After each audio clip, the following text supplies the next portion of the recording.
Buenas tardes. Mañana se inicia en Santiago el 10º Encuentro Nacional de la Empresa. El momento político que vive nuestro país y la trascendencia del temario, la libre empresa y el futuro de Chile, hacen que este ENADE 88 tenga un especial significado.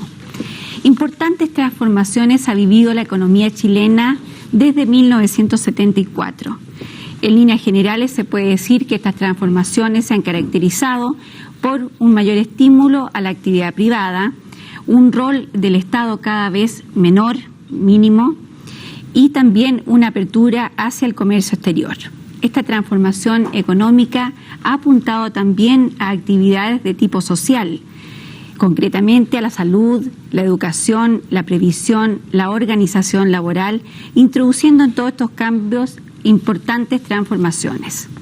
Sin embargo, pese a los indudables éxitos que ha tenido la política económica implantada en nuestro país en la última década, subsisten algunas interrogantes y desafíos hacia el futuro que muy probablemente enfocará este ENADE 88. Las preguntas que en líneas generales nosotros queremos tratar de plantear en nuestra mesa son: ¿podrá el sistema económico implantado subsistir después del gran desafío de la democracia? ¿Podrá pasar por un proceso eleccionario? ¿Cuál debe ser el rol del Estado y cuál debe ser el rol de los privados en ese futuro económico?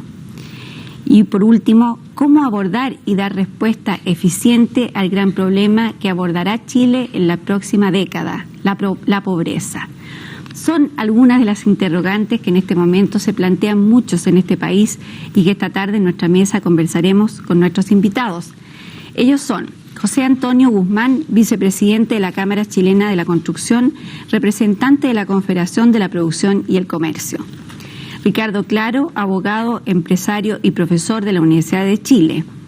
Roberto Méndez, gerente de Adimarc, vicepresidente de ICARE. Y René Cortázar, economista de Acieplan. Les doy a los cuatro la bienvenida y yo quisiera, como hay mucho tema y probablemente van a haber también muchas interrogantes a través del teléfono, partir rápidamente con una pregunta que yo creo que es como esencial en este momento.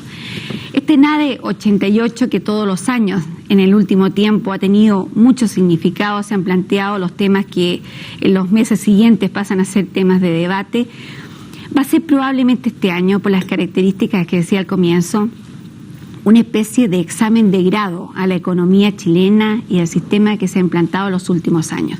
Yo quisiera preguntarle a Ricardo Claro, haciendo un poco el balance de lo que ha sido esta política implantada, ¿sale bien del examen o no sale bien del examen la economía chilena? Yo quiero partir diciendo que la economía chilena sale bien del examen, a pesar de que ha habido muchos contratiempos y a pesar de que también se han cometido errores. Contratiempos llamo las dos recesiones que le ha tocado sufrir a este país como consecuencia de fenómenos económicos originados en los países industrializados y en especial en Estados Unidos. Errores como por ejemplo la fijación del tipo de cambio, que produjo una serie de distorsiones y que agravó la recesión del año 1981, la recesión internacional, y la transformó en Chile casi en una depresión. Hay que recordar, Gloria, que Chile cayó en su Producto Geográfico Bruto en más de 14%, lo que equivale, lo he dicho varias veces, casi al doble que lo que cayó Argentina, con Guerra de las Malvinas incluida. Ese fue un error. Pero el balance yo creo que en general es bueno. Sin embargo, yo creo que hay ciertos aspectos que corregir en el futuro. Y ese aspecto fundamental, creo yo, que hay que inventar en el futuro es el que dice relación con un mayor acento social. Yo creo que la economía del país crece satisfactoriamente. Creo que el sector privado ha demostrado una creatividad enorme, como la demostró también en el siglo pasado cuando se le dejó hacer cosas.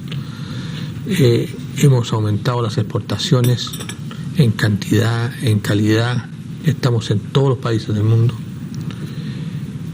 Las empresas han tenido muy buenas utilidades los 2 últimos años, pero yo creo que este beneficio general de la economía a veces no se ha extendido lo suficiente hacia los sectores del trabajo.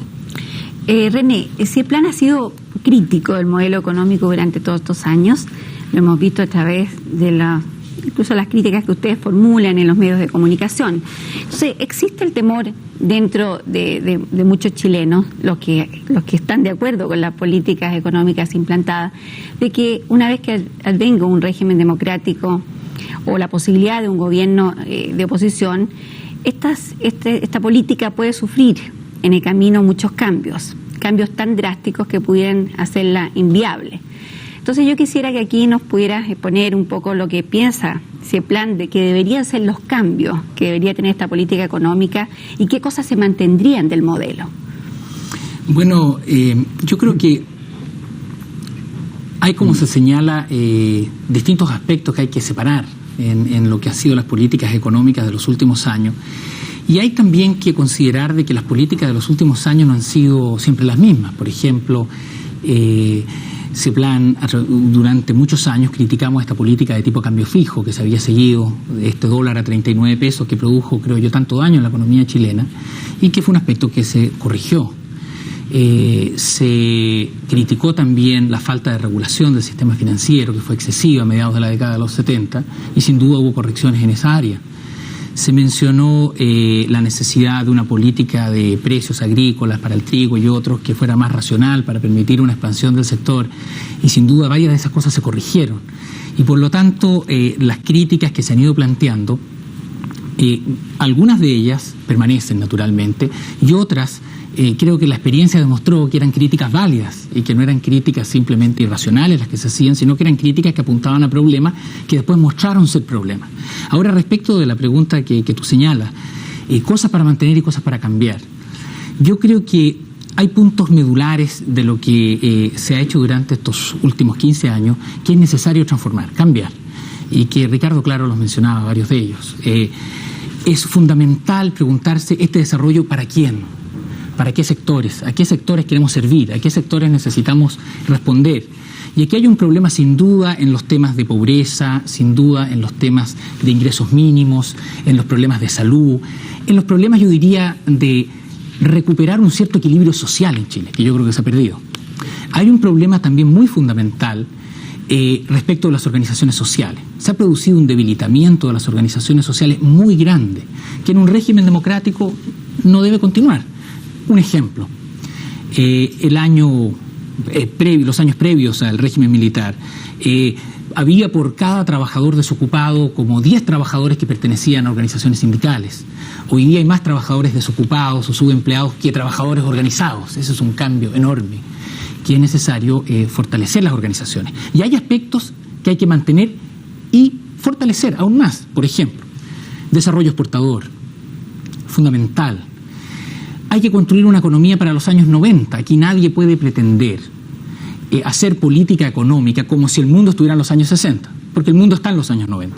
Ha cambiado en Europa, ha cambiado todos los mercados internacionales, y la economía chilena va a tener que responder a los desafíos nuevos, no a los desafíos antiguos. En ese sentido, creo yo, respecto a la pregunta de qué cosas se van a revertir, no hay mentalidades restauradoras, sino que la idea de utilizar lo que ha sido todo lo que se construyó en Chile previo al régimen militar, que es mucho: la educación, el desarrollo de un Estado moderno, las políticas sociales, corregir, lo que fueron los retrocesos enormes de este periodo en políticas sociales, en organizaciones sociales, en situación sindical, etcétera, y buscar fortalecer y recoger lo que fue la herencia positiva también de estos años, que es una modernización empresarial y productiva, que son estos equilibrios macroeconómicos que heredamos ahora. Y en esa síntesis entre nuestra experiencia histórica anterior y lo positivo de lo actual, corrigiendo los defectos que hay que corregir y que hemos mencionado, yo creo que este país tiene una gran oportunidad hacia adelante. Y en vez de tener miedos de cosas que se van a desarmar, yo creo que hay que tener expectativas de que aquí vamos a construir un nuevo consenso en Chile. que va a recoger un periodo largo de la historia. Vamos a puntualizar, René, más adelante en esta conversación. Yo creo que todos tienen interés en opinar, ¿no es cierto?, sobre lo que ha dicho Ricardo, pero me gustaría saber la opinión de otro empresario, dirigente empresarial, José Antonio Guzmán. Se ha señalado que el factor económico fue una de las causas importantes del triunfo del no. Y muchas de las culpas han recaído sobre los empresarios. Aquí Ricardo, claro, decía que no se había extendido ese bienestar social hacia la gente, que había que enfatizar más el aspecto social. ¿Los empresarios recogen esas críticas y cómo piensan plantearlas y hacerlas positivas hacia adelante? Yo creo que los empresarios han estado, en primer lugar, dedicados a la tarea de resolver algunos problemas que fueron muy importantes y que lo dejaron muy caídos después de la crisis económica. La primera tarea fundamental que se propuso el empresariado chileno, respondiendo incluso a no solo a las políticas del gobierno, sino que a imperativos morales, como lo señalaba el propio Papa Juan Pablo II en la CEPAL, el primer imperativo que se pusieron los empresarios en este periodo fue el de recuperar los niveles de empleo que eran indispensables para restablecer una dignidad para todos los trabajadores y para toda la familia chilena. Yo creo que en esa tarea que se impusieron los empresarios, respondiendo a un marco que había creado el gobierno adecuado para poder desarrollar esta actividad, los empresarios han tenido y pueden exhibir un éxito muy importante en estos últimos 4 años o 5 años. A título de ejemplo te puedo señalar que entre el año 83 y el año 88 la empresa privada creó aproximadamente 1.350.000 empleos productivos, absorbiendo incluso una gran cantidad de trabajadores que laboraban en programas de PEM y POG, y que sin embargo se incorporaron en virtud a esta acción de los empresarios, se incorporaron al trabajo productivo y a tener un empleo de carácter bastante estable. De manera que te diría yo que no existe una conciencia de culpa entre los empresarios Pero todos esos éxitos alcanzados que está mencionando acá no lo percibe la opinión pública de esa manera.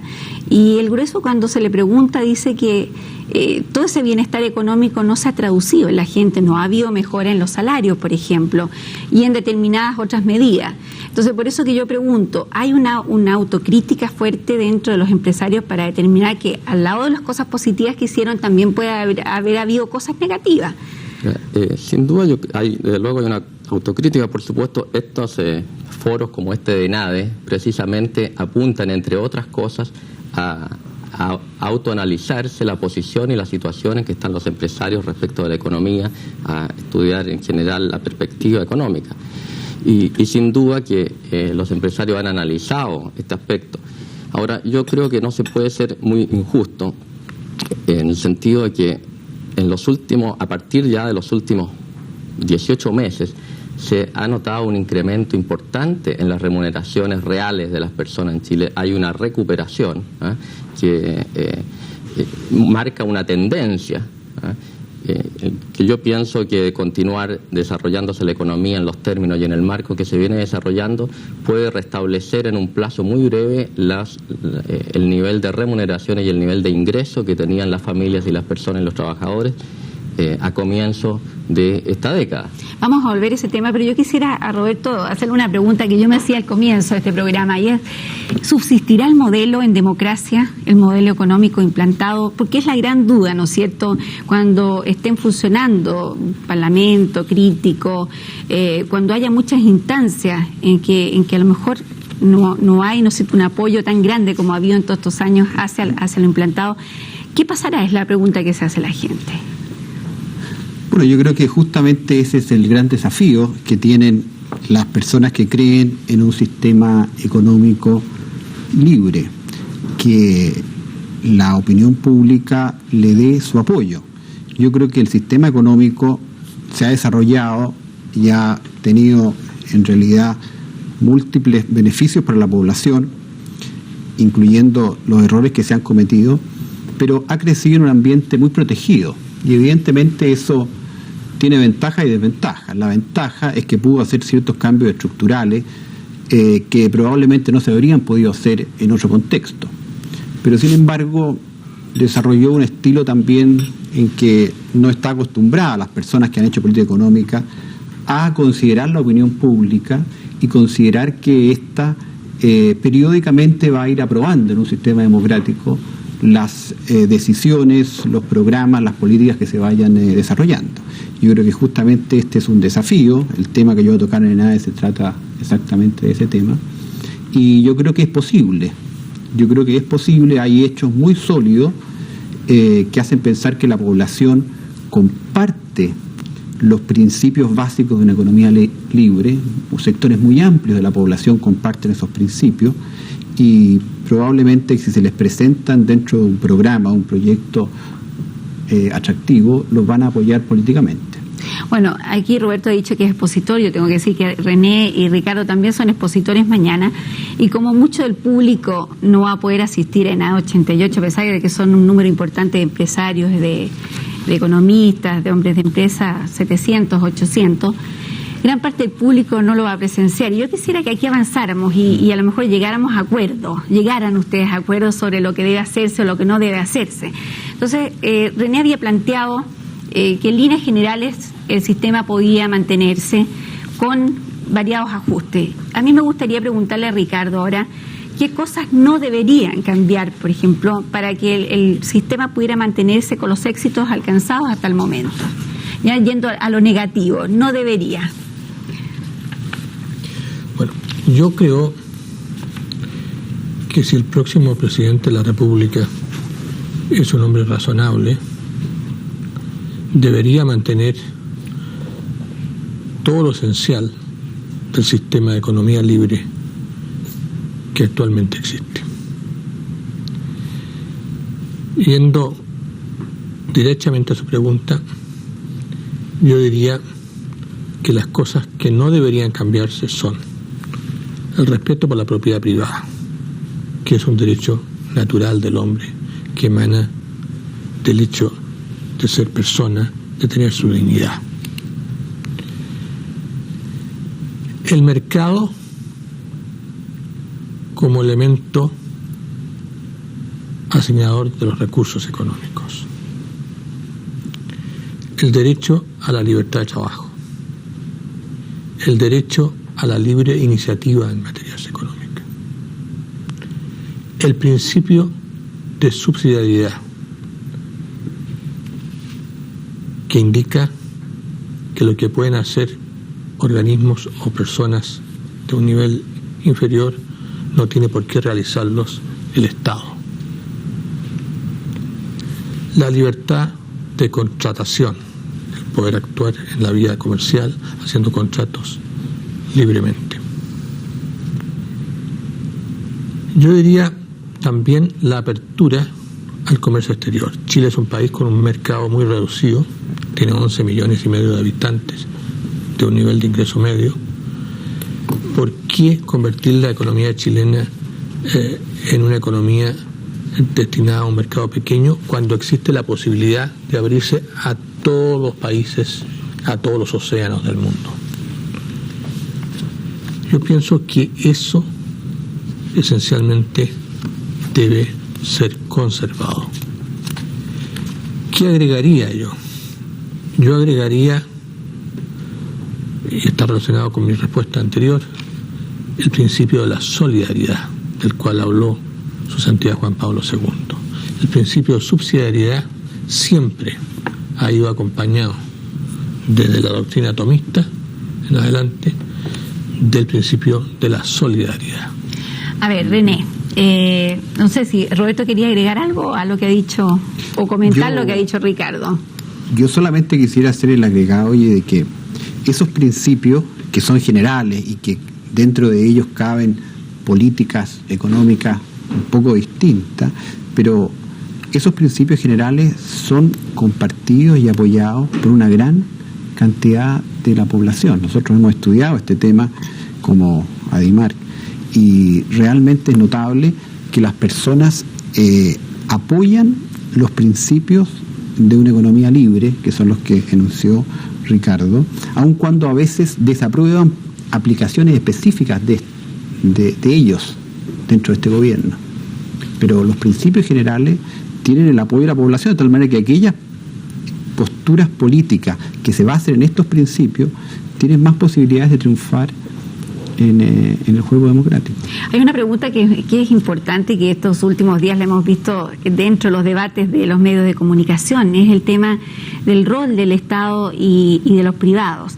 En este momento hay una fuerte tendencia hacia la privatización y en este año probablemente veremos muchas empresas que pertenecían al Estado pasar a manos privadas, se están licitando. Y frente a eso uno se pregunta, ¿cuánto es lo que debe privatizarse y qué va a pasar si eventualmente hay un cambio en el gobierno político, ¿no es cierto? ¿Esas privatizaciones van a volver hacia atrás, se van a mantener? ¿Qué va a suceder? Bueno, y me gustaría recoger lo que recién se ha dicho, tanto por Ricardo Claro como por Roberto, sobre los cambios o no continuidades. Y ahí, a propósito de eso, mencionar lo de las privatizaciones. Yo cuando dije las cosas que continuarían o cambio, tú me interpretaste, dijiste, bueno, no está de acuerdo con el modelo y que hay algunos pequeños ajustes. Yo quiero usar la palabra, yo quiero continuidades en algunos aspectos y cambios, pero los cambios no creo que son pequeños. ¿Y por qué no? Yo creo que es verdad que hay un consenso en el país muy grande, y eso es positivo, en términos de algunos aspectos básicos para el desarrollo futuro. Yo comparto con Ricardo Claro, el tema de la propiedad privada es un tema que creo que no está en discusión, el tema del uso del mercado es un tema, todos reconocen la importancia del uso del mercado, el tema de una economía abierta al exterior, decíamos antes, estamos preparándonos para el mundo de los 90, el mundo de los 90 en todo el mundo, y más aún en una economía pequeña como esta. Del 2000, digamos. Claro. Y es un mundo que exige penetrar mercados internacionales, que exige, y para un país como Chile, más aún. En eso hay claridad, y yo creo que es un punto importante, que no solo ocurren por Chile, están ocurriendo en todo el mundo, porque es parte de una tendencia mucho más general, y no es consecuencia de la aplicación solo de estas políticas, sino que es algo que recoge una tendencia que está ocurriendo en la economía mundial. Pero hay un tema, que es el tema de la solidaridad, que es muy clave, porque eso no es un pequeño ajuste para la vida de la gente, sino que eso es un gran ajuste y un gran cambio para la vida de la gente. En ese sentido, por ejemplo, cuando se dice es necesario mejorar la situación de remuneraciones más bajas, o es necesario incrementar el gasto del Estado en sectores como salud, que están muy deprimidos, que llevan a situaciones hospitalarias absolutamente inaceptables, es necesario, por ejemplo, fortalecer las organizaciones sociales. Es necesario de que haya más poder real de negociación colectiva cuando se da la negociación colectiva. Que yo diría es un tema que ya no es un tema de la oposición. Diría que este es un tema que está permeando a muchos sectores del país. Empresariales, sindicales, partidos políticos. Y por eso yo estoy muy esperanzado de que aquí puede surgir un cierto consenso, un cierto equilibrio en términos de cómo salir de esto. Y entonces, la vida del chileno medio, o el que los distintos sectores se sientan dentro o fuera del modelo. Lo que se decía recién, hay resultados económicos positivos en muchos aspectos, pero la gente no los percibe. Así decían. ¿Por qué será? Porque un sector muy importante del país se siente fuera de los beneficios y fuera de su calidad de actor, sin voz, sin poder participar, sin poder ser escuchado. Entonces, eso hace muy difícil que haya legitimidad y aprobación general de cosas cuando las personas se sienten excluidas. Entonces, yo diría, más que un modelo con pequeños ajustes, yo diría, hay elementos de continuidad que son no solo de Chile, sino que de la tendencia general que está ocurriendo en el mundo, y hay elementos de cambio. Y los elementos de cambio son ajustes muy importantes para la vida de la gente, muy importantes. Ahora, en términos de privatización, por ejemplo, ese tema es fundamental. Yo creo, sí, por supuesto. Digamos, yo cuando he mencionado el énfasis en el principio de solidaridad, no he dicho que sea una cosa sin importancia. No. He dicho que es una cosa tan esencial como la subsidiariedad. No, yo solo acepto, no. Yo estaba interpretando la Gloria cuando me presentó, dijo, acepta el modelo con pequeños ajustes. Claro, entonces yo estoy nada más que aclarando, yo sé que tú lo haces de buena fe tratando de interpretarme, pero yo quiero aclarar que no es un problema que esta solidaridad es un problema de gran orientación de la política chilena y no es un problema de pequeño ajuste, y que es compatible con una economía dinámica, exportando, utilizando el mercado de forma eficaz, con un sector productivo modernizado, pero con un sector sindical también que participe, que tenga poder de negociación. Yo creo que esto ya no son objetivos contrapuestos, en que hay que escoger entre equidad y participación o eficiencia. Y con respecto a las privatizaciones. Con respecto a las privatizaciones, yo creo que también hay que tomar una mirada desde fuera de Chile. Hay una tendencia en muchos países del mundo hacia alejarse un poco del Estado productor. Yo diría, eso no es solo Chile, uno va a Europa, va a América Latina y ve que hay una tendencia, que es una tendencia de nuevo general. Y entonces nadie puede pretender saltar hacia atrás, si nosotros queremos saltar hacia adelante, hay que saltar hacia el futuro de Chile, no hacia el pasado. Y en ese sentido, por ejemplo, yo personalmente no soy estatista, sin embargo, dicho eso, creo de que es inconveniente, por ejemplo, que hoy, después del plebiscito, después de un cierto resultado electoral que conocemos, haya una especie de carrera privatizadora, porque eso va a dificultar los consensos, va a dificultar esta oportunidad que tenemos de ponernos de acuerdo en las cosas básicas. Entonces yo diría, no hay una oposición por principio a que el Estado tenga que hacer todo lo que alguna vez hizo, porque todos sabemos de que hay en eso un cambio en Chile y en el resto del mundo. Pero sí yo creo que hay una oposición muy férrea a la hay una impresión de que hay cosas que se están haciendo un poco a la rápida, post plebiscito, que se anuncian y que parecen, yo diría, lo menos que uno podría decir, muy poco prudentes. Roberto, hay ciertos consensos hoy día, y aquí estamos viéndolo en la mesa, un mayor énfasis a futuro en todo el aspecto social. Y yo decía al comienzo, énfasis en un tema muy concreto, que es la pobreza. Abordar la pobreza sin duda va a ser el desafío del 2000 para nuestro país y para todos los países del área y el mundo. Y yo pienso que en este tema se necesitan también acuerdos en un país, una cierta consenso, ¿no es cierto?, a nivel nacional, de gente que respalde las medidas que se van a tomar. ¿Qué es lo que dice la opinión pública con respecto a este tema concretamente, Roberto, ya que ADIMARC está permanentemente encuestando, inquiriendo la opinión de la gente sobre distintas materias? ¿Hay acuerdo en que este sea un tema fundamental? En este momento, especialmente después del plebiscito, se ha producido un gran acuerdo acerca de la importancia que tiene el tema de la pobreza y también acerca de la magnitud que tiene ella en nuestro país y de los efectos que ella tiene en el futuro proceso democrático.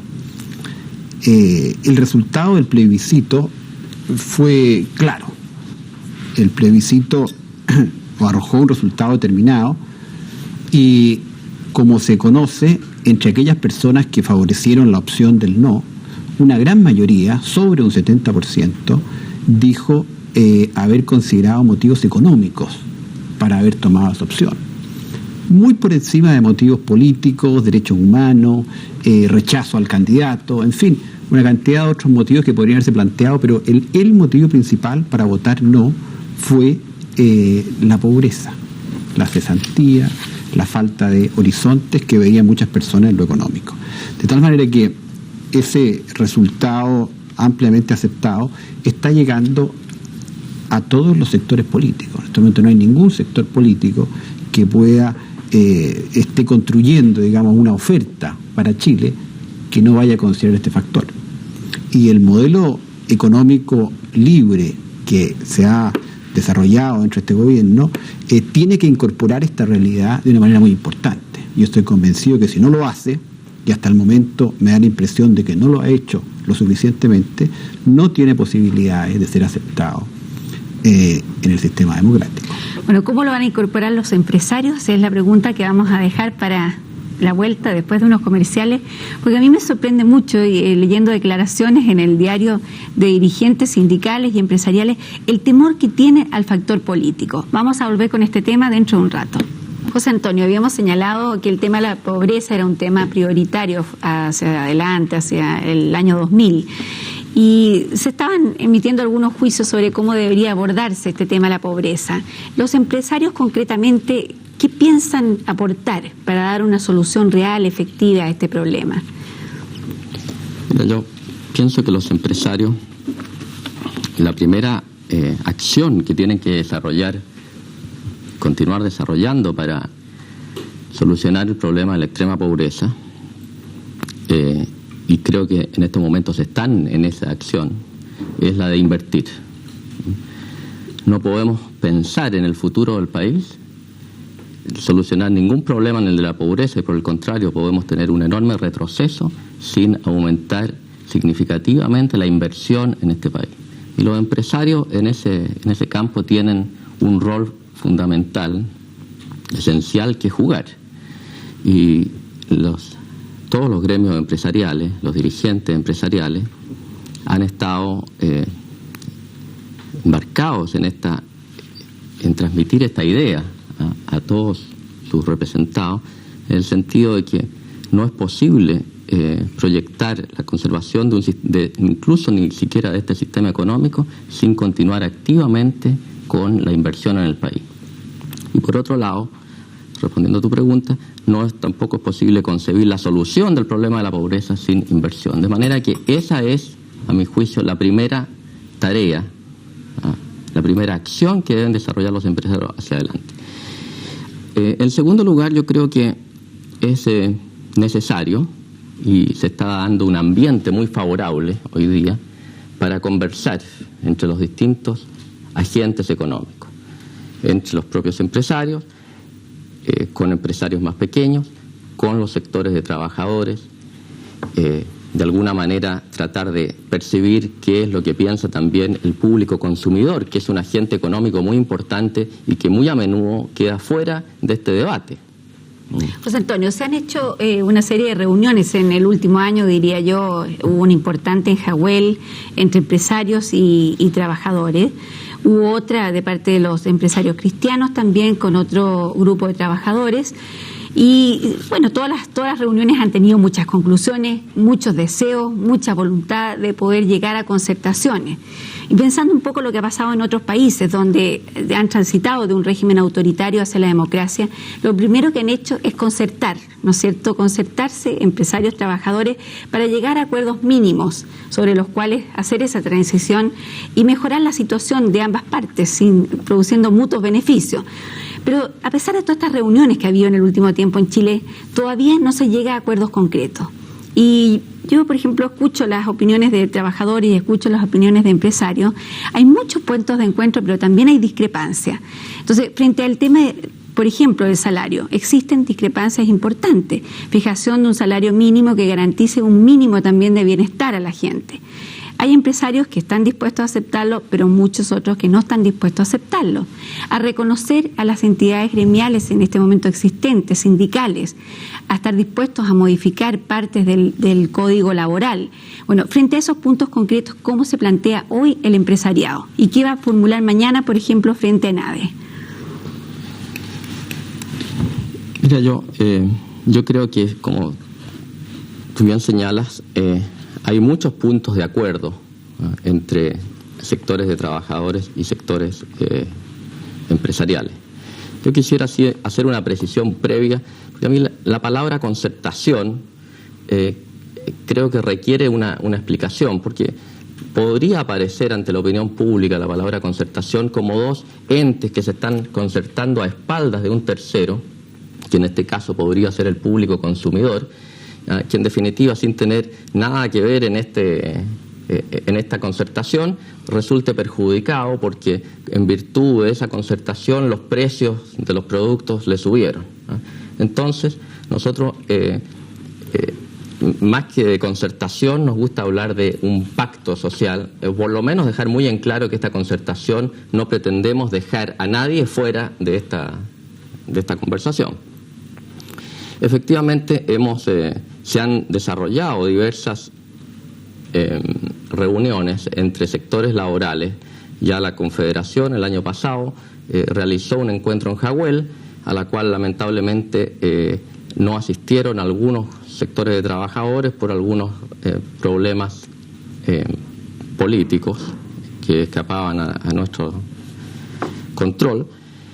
Luego, en el otro encuentro no fueron los del otro lado. Sí, en el otro, efectivamente, lamentablemente, no, un poco por premura, por diversas razones, no pudo reunir a todos los sectores laborales en uno que se desarrolló en torno a USEC. Y ahora la Confederación ha invitado a los distintos sectores laborales del país a una reunión para el día 12 de diciembre próximo. Donde también algunos dirigentes de trabajadores han dicho que no van. Efectivamente hay algunas declaraciones, pero las puertas, a mi entender, están abiertas, no están cerradas. Yo creo que a esta altura no le veo ningún sentido que haya sectores laborales que no quieran asistir a un encuentro como el que ha invitado a la Confederación, que es absolutamente abierto. Se ha objetado de que no han participado en un temario. La verdad que la Confederación no ha puesto ningún temario, por el contrario, le ha ofrecido absoluta libertad para que todos los sectores laborales expongan ante un grupo importante de empresarios, 500 empresarios, las ideas que le parezcan adecuadas para el futuro de las relaciones laborales, para los problemas del salario mínimo. ¿Pero usted cree que puede haber acuerdos, en definitiva? Yo pienso que es perfectamente posible que haya acuerdos. Yo tengo mucha fe en que como resultado de esa reunión y de otra que posteriormente se haría, en que los empresarios escucharíamos a los sectores trabajadores escucharían a los dirigentes empresariales, yo pienso que de ello puede salir una reunión, una mesa que pueda llegar a acuerdos muy específicos en lo que realmente sea productivo para el futuro del país. Ricardo, quisiera agregar algo, y que es importante que esta concertación no es todo la solución de los problemas de pobreza en Chile. O sea, ahí se juntan empresarios y trabajadores, que es una parte de la población, pero los jubilados, los que ya no están en la fuerza de trabajo, no van a ser de ninguna manera beneficiados con esos acuerdos.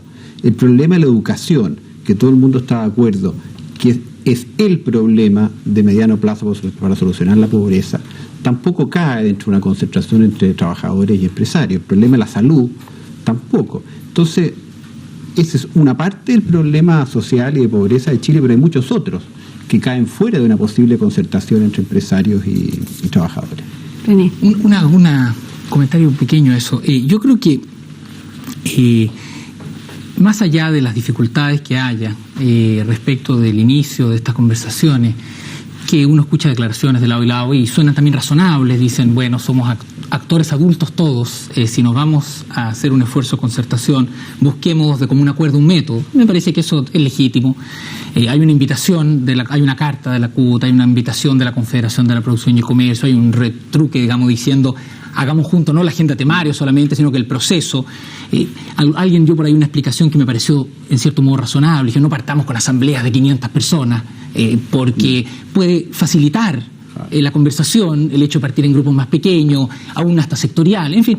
Pero más allá de esos elementos procesales, yo creo que el sentido que esto está tomando es extremadamente positivo, porque es un cambio, creo yo, muy fundamental en la forma de hacer política económica y de ver los problemas del desarrollo, donde ya no se trata de estar unos contra otros, sino que en la búsqueda de soluciones, sino que estar dispuestos a trabajar juntos en buscar a nivel de la sociedad civil, de los actores sociales, soluciones conjuntas. A mí me parece que ese es un cambio fundamental. Llevamos demasiado tiempo donde se le pregunta a los gobiernos o al Estado qué nos van a hacer, y ahora el tono pareciera ser qué vamos a hacer.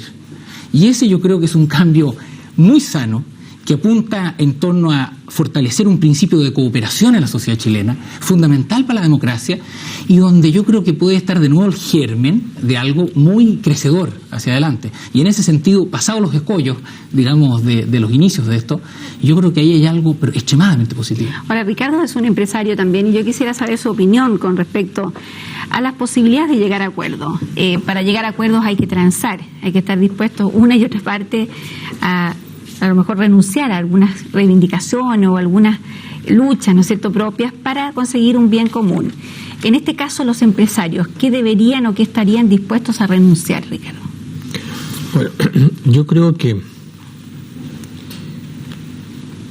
la posibilidad de llegar a acuerdos entre los empresarios y los trabajadores es una posibilidad cierta. Lo digo por experiencia propia. En todas las empresas donde yo participo, tengo una relación estrecha, frecuente y muy fluida con los dirigentes sindicales. Cuando hay problemas graves, siempre ellos llegan a planteármelos como presidente de esas empresas. Además, acostumbro a almorzar con ellos con alguna frecuencia. Y he podido observar que hay una gran madurez entre los dirigentes sindicales, que entienden perfectamente lo que es una economía de mercado, entienden perfectamente lo que es la productividad, comprenden que los países solo pueden mejorar a través de un proceso importante de inversiones, que ellos deben limitar sus aspiraciones a lo que es justo, pero lo que es justo dentro de lo posible. El gran problema de países en desarrollo como el nuestro es que hay que buscar una ecuación entre el poderle dar más al factor trabajo y el poder a la vez invertir más para poder aumentar la capacidad de producción y poder, en consecuencia, en el futuro tener más bienes y servicios que ofrecerle a la comunidad. Pero Ricardo, concretamente frente al tema del salario mínimo, hoy día es posible para el empresariado dar un sueldo mínimo, digamos, de 25.000 pesos o más de 25.000 pesos sin producir desempleo, sin producir una serie de trastornos adicionales. Y yo me he pronunciado siempre a favor de la existencia de un salario mínimo, porque yo creo que hay algunos empleadores, yo creo que son una minoría, pero los hay, que a veces abusan. Y por lo tanto, yo creo que la existencia de un salario mínimo es algo importante. Y por ley, obligatorio. Por ley o por decreto, digamos, pero yo no sé la cuantía misma. 25.000 pesos no parece ser una cifra demasiado elevada, pero lo que hay que tener presente, Gloria, es que no todas las empresas pueden pagar lo mismo. Los niveles de productividad de las empresas son distintas. Lo que puede pagar Chuquicamata no lo puede pagar una empresa de la mediana minería, y lo que paga una empresa de la mediana minería no lo puede pagar una pequeña empresa de la llamada pequeña minería. Ay, pero José Antonio nos puede ilustrar un poquito. Mira, yo quisiera hacer algunas precisiones en este sentido. Yo creo que en estas conversaciones entre empresarios y trabajadores es interesante la experiencia de otros países. En España, por ejemplo, este pacto social que se originó desde antes del traspaso al poder civil y que se ha venido desarrollando también luego, es solamente para establecer un marco general, fundamentalmente para establecer un marco general, por ejemplo, el de ingreso mínimo, en que los grandes gremios empresariales y los grandes gremios laborales se ponen de acuerdo en ese sentido. Lo mismo para establecer horarios de trabajo, algunas políticas de capacitación, pero la concertación propiamente tal se produce al interior de la empresa. Es ahí, a mi juicio, la instancia donde con mayor legitimidad debe producirse este acuerdo entre los empresarios y los trabajadores. Justamente en la ENADE del año pasado, el tema principal, y Roberto fue uno de los expositores, el tema principal fue analizar el factor humano y la excelencia empresarial. Es decir, en qué sentido el motivar, el desarrollar a todo el elemento humano de las empresas conduce a la empresa a un nivel de excelencia y a un nivel de competitividad que le permita acceder tanto a los mercados nacionales como internacionales. Yo lo decía antes, leyendo lo que manifiestan los trabajadores, uno percibe, y también en los empresarios, un gran temor hacia la interferencia del sector político. O sea, ustedes prefieren arreglársela solitos, sin que vengan, ¿no es cierto?, extraños a meterse, pareciera. Pero lo importante es saber si van a lograr esos acuerdos solitos. Yo creo que en la medida que ese acuerdo se produzca al interior de la empresa, es perfectamente posible, y más aún te diría yo que sería perjudicial que intervengan terceros, porque no conocen la realidad. Cada empresa es diferente, como señalaba Ricardo, la productividad es distinta, la situación de sus procesos productivos son diferentes, de tal manera que este acuerdo empresarios-trabajadores, aparte de estos marcos globales que pueden establecerse en una instancia como la que hemos estado hablando antes, pero básicamente debiera producirse al interior de la empresa. Yo quisiera que Roberto nos dijera si ve posible esta concertación o este acuerdo, ya que no quieren hablar de concertación. Ciertamente lo veo posible. Ahora, yo creo que debe ser algo muy general que en realidad motive a que se produzcan los acuerdos definitivos e importantes dentro de cada empresa. Creo que tenemos que respetar esa realidad de cada empresa y los trabajadores y los empresarios y gerentes de cada empresa van a ser capaces de llegar a un acuerdo que va a ser el mejor posible para esos trabajadores y el posible también para la realidad de la empresa. Yo quisiera agregar un puntito sobre lo del salario mínimo, y el ingreso mínimo. Yo creo que el tema del salario mínimo es un tema muy conflictivo. Yo creo que hay que distinguir entre ingreso mínimo y salario mínimo. Yo creo muy razonable que una sociedad, dado su nivel de desarrollo, su nivel de riqueza, determine cuál es el ingreso mínimo que una familia o una persona debe tener para vivir con la dignidad que permite el desarrollo del país. Pero eso no significa que debe fijarse un salario mínimo por ley. Yo creo que eso es una interferencia en el mercado que produce serias distorsiones cuando se ha aplicado, se ha visto desempleo y otros problemas, y es mucho mejor subsidiar aquellos salarios vía redistribución tributaria, aquellos salarios que queden por debajo del ingreso mínimo, vía redistribución tributaria, y llevarlo a ese nivel mínimo, que fijar por ley un salario como este tema es muy importante, yo quisiera también la opinión de René Cortázar. Dos cosas, yo diría. ¿Fijado por ley o no? Sí, yo creo por ley. Tiene que haber un salario mínimo, que el problema es que tiene que haber un salario mínimo que diga relación con la situación de la economía en general, naturalmente, pero tiene que haber un salario mínimo. Yo creo que tiene gran importancia en lo que hablábamos antes, para que un sistema económico sea percibido como equitativo. Tiene que haber ciertos signos, y este es uno de ellos. Pero me gustaría agregar dos elementos más. Yo creo que es muy importante lo que ocurre al interior de la empresa. De hecho, uno observa lo que está pasando en otros países, en los países desarrollados sin duda, y hay una énfasis creciente en mayor participación en las utilidades al interior de la empresa. Esa es la tendencia hacia el trabajador que creativamente se integra más en su empresa y que tiene un mejor papel y que es escuchado de otra forma, etcétera. Pero en la concertación, usando esa palabra, concertación, y que se produzca a nivel nacional, es importante que haya determinadas reglas que después se aplican en la empresa. Por ejemplo, el salario mínimo es una ley, pero por ejemplo las reglas que regulan la negociación colectiva, esa es otra regla que debe ser discutida más allá de la empresa. Cuando se negocia colectivamente, eso ocurre en la empresa. Y ahí se ven las diferencias de productividad, etcétera. Pero la regla que regula eso se puede discutir más allá de la empresa.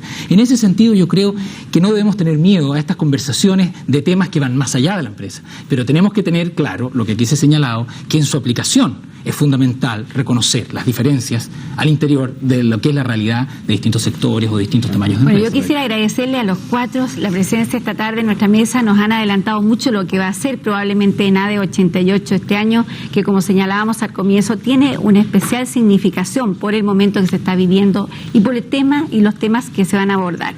Hay muchas preguntas que nos han llegado de nuestros telespectadores. Quisiéramos haberlas podido contestar todas, muchas han sido respondidas ya por nuestros invitados, pero yo creo que este tema va a ser a futuro analizado en otros almorzandos también.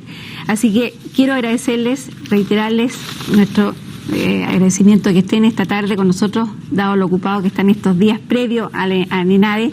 Y quiero invitar a un nuevo tema mañana, que es deuda externa, con Bernardo de la Maza, un tema que sin duda se enlaza mucho con el tema del cual hemos estado conversando esta tarde.